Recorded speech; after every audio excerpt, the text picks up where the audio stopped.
Your bone marrow is the spongy substance in the centre of the bones where the blood cells are made. You may have a bone marrow test if you have a cancer that affects the bone marrow, such as leukemia, lymphoma, or myeloma, or if your doctor thinks your bone marrow may contain cancer cells that have spread from another type of cancer.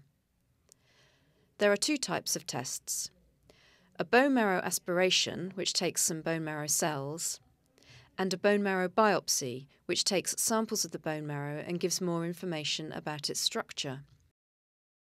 Usually your doctor takes the sample from your hip bone, but you can have a bone marrow aspiration from your breastbone. You have the test lying on a couch.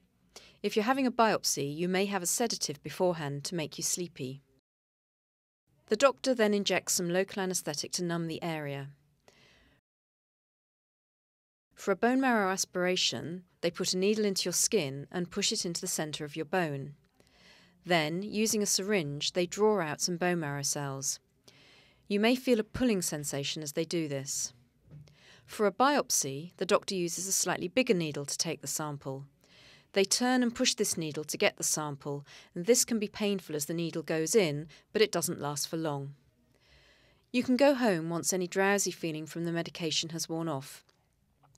Afterwards, your hip will ache for a few days. Taking painkillers helps. You may have some slight bleeding from the site.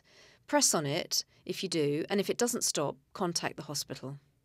And you may have some tingling in your leg, which will also wear off with time.